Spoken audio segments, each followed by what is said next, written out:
গ্রামে মহেন নামে এক কৃষক ছিল।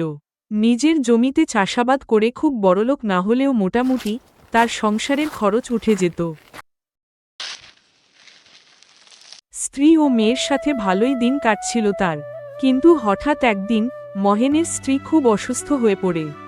স্ত্রীর চিকিৎসার জন্য মহেন তার সমস্ত জমি জমা ধীরে ধীরে বিক্রি করে দেয়।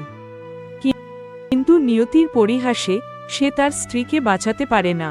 স্ত্রী ও জমিজমা হারিয়ে ছোট্ট মেয়েকে নিয়ে মহেন যেন এক অথৈ জলে পড়ে। কিন্তু পরিস্থিতি যতই খারাপ হোক, সব একদিন না একদিন ঠিক হয়েই যায়।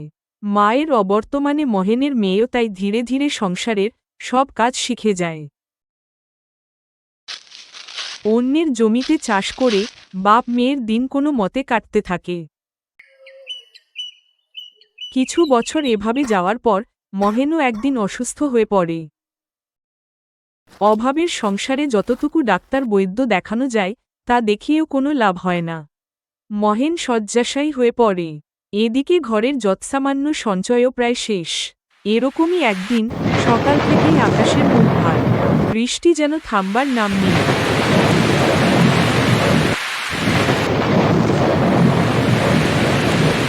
ঘরে অল্প কিছু চাল ডাল বাদে আর কিছুই নেই। রিনি ভাবল, এই বৃষ্টির মধ্যে তো সব দোকানও বন্ধ। এখন আমি কি করে খাবারের ব্যবস্থা করি? থাক, এক কাজ করি, ঘরে যেটুকু চাল ডাল আছে তাই দিয়ে বাবার জন্য একটু খিচুড়ি রান্না করে নিই। আমি না হয় আজকের দিনটা জল খেয়েই কাটিয়ে দেব।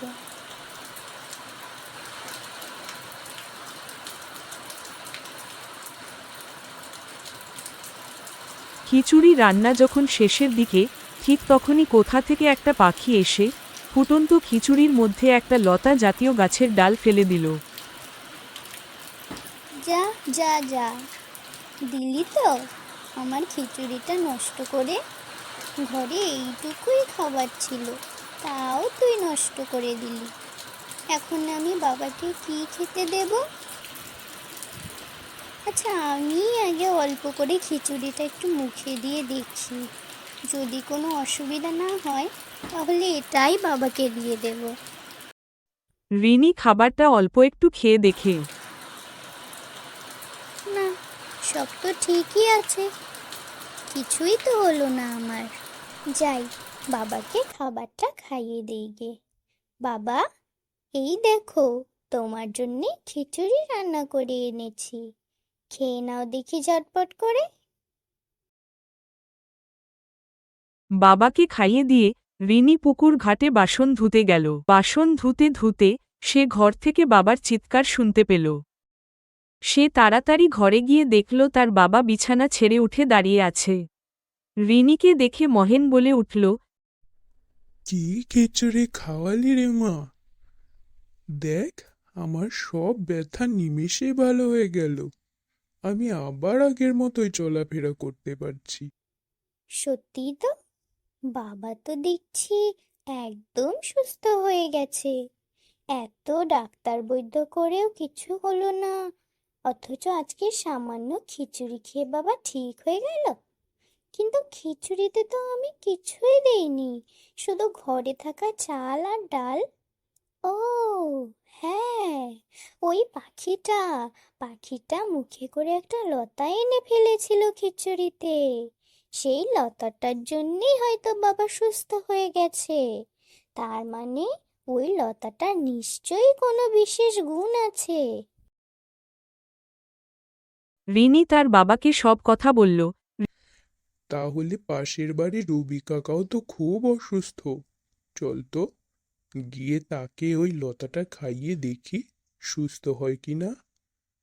কোথায় আছে সেই লতা? দেখা আমাকে। কিন্তু বাবা, আমি তো সেই লতাটা ফেলে দিয়েছি। দাঁড়াও, আমি এক্ষুনি ওটা কুড়িয়ে নিয়ে আসছি। রিমি লতাটা কুড়িয়ে নিয়ে এসে মহেনকে দেখাল।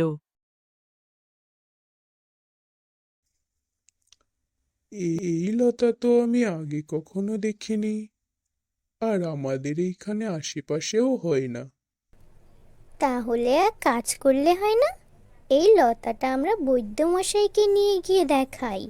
তিনি তো অনেক ঔষধি গাছপালা সম্পর্কে জানেন। এই গ্রামে একমাত্র উনিই আমাদের সাহায্য করতে পারবেন। তুই ঠিক বলেছিস। চল তাড়াতাড়ি বৈদ্যমশাইয়ের কাছে গিয়ে ব্যাপারটা বলি। মহেনকে আসতে দেখে বৈদ্য মশাই বললেন, আরে মহেন, তুমি দেখছি একদম সুস্থ হয়ে গেছো। আমি তো কালকেও তোমার বাড়ির সামনে থেকেই আসলাম। রিমিমাকে দেখে জিজ্ঞাসা করলাম তোমার শরীরের অবস্থা। ও বলল তুমি এখনো একই রকম আছো। তাহলে কিভাবে এত তাড়াতাড়ি এসব সম্ভব হলো? মহেন সব কথা বৈদ্য মশাইকে বলল এবং বৈদ্য মশাইয়ের কাছে লতাটা দেখালো। বৈদ্য মশাই বলল, দেখো মহিন, এ গাছের সত্যি কোনো ঔষধি গুণ আছে কিনা তা আমার জানা নেই। তবে তুমি তো জানো, ঔষধি গাছপালা আনার জন্য আমাকে উত্তরের পাহাড়ে মাঝে মধ্যেই যেতে হয়। তো বর্ষার সময় যখন আমি উত্তরের পাহাড়ে যাই, তখনই একমাত্র পাহাড়ের কোলে এই লতাগুলোকে অনেক পরিমাণে দেখতে পাই। বছরের বাকি সময় এই লতা সেভাবে দেখা যায় না। অনেক অনেক ধন্যবাদ বৈদ্যমশাই। আজ তাহলে আসি। বৈদ্য মশাইকে ধন্যবাদ দিয়ে মহেন ও রিনি বাড়ি চলে আসলো। বুঝলি রিমি, কাল সকালে আমি ওই উত্তরের পাহাড়ে যাব এই লতাটা আনতে। দেরি করা যাবে না। রবি কাকা অনেক দিন থেকে কষ্ট পাচ্ছে বিছানায়। ঠিক আছে বাবা, তাই হবে। পরের দিন সকালে মহেন উত্তরের পাহাড়ের উদ্দেশ্যে বেরিয়ে পড়ল। অর্ধেক রাস্তা পার করার পরেই আবারও মুষলধারে বৃষ্টি শুরু হলো। কিন্তু মহেন কিছুতেই থামল না। সে হেঁটে চলল তার গন্তব্যের দিকে। অনেক দূর যাওয়ার পরে অবশেষে সে পাহাড়ের কাছে পৌঁছালো। মহেন দেখল, সত্যিই পাহাড়ের কোল ঘেঁষে প্রচুর পরিমাণে লতাগুলো হয়ে আছে। মহেন তাড়াতাড়ি কতগুলো লতা নিয়ে বাড়ির উদ্দেশ্যে ফিরে চলল।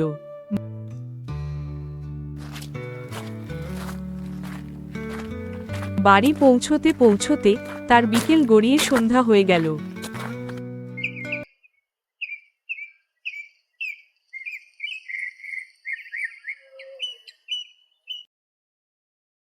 পরের দিন সকালে মহেন পাশের বাড়ির রবি কাকাকে সেই লতা বেটে খাওয়ালো। সকাল গড়িয়ে বিকেল হয়ে গেল, তবুও রবি কাকার সুস্থ হবার কোনো লক্ষণই দেখা গেল না। মহেন আর রিনি ভাবল, তাহলে কি ওদের অনুমান সম্পূর্ণ ভুল? লতার কি কোনো গুণই নেই? অন্য কোনো কারণে কি মহেন ভালো হয়ে গেছিল? এসবের মাঝেই কি যেন একটা মনে হতে রিনি বলল, বাবা, আমি তো তোমাকে ওই লতাটা খিচুড়ির সাথে রান্না করে দিয়েছিলাম।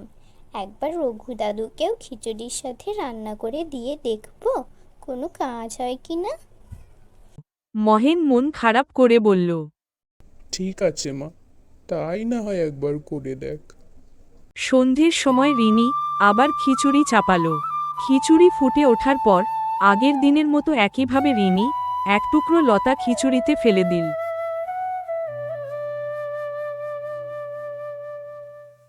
খিচুড়ি রান্না করে খাওয়ানোর আধ ঘন্টার মধ্যে রবি কাকা সম্পূর্ণ সুস্থ হয়ে গেল। সে বিছানা ছেড়ে উঠে নিজে নিজে হাঁটা চলা শুরু করল।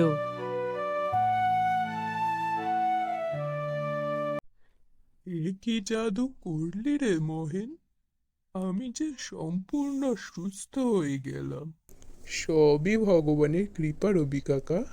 বাড়ি ফিরে রিনি বাবাকে বলল, আমরা যদি এই খিচুড়ি রান্না করে খুব কম দামে বিক্রি করি, তাহলে সেই খিচুড়ি খেয়ে তো অনেকেরই রোগ ভালো হয়ে যাবে, আর আমাদেরও একটু অভাব দূর হবে। ঠিক আছে, কাল সকাল সকাল আমাকে এক হাঁড়ি খিচুড়ি রান্না করে দিস দেখি। নিয়ে বসবো পাড়ার মোড়ে। পরের দিন সকালে রিনি এক হাঁড়ি খিচুড়ি রান্না করে দিল। মহেনের খিচুড়ি খেয়ে রবি কাকার রোগ সম্পূর্ণ ভালো হয়ে গেছে, এই খবর তো হাওয়ার গতিতে গ্রামে ছড়িয়ে পড়ল।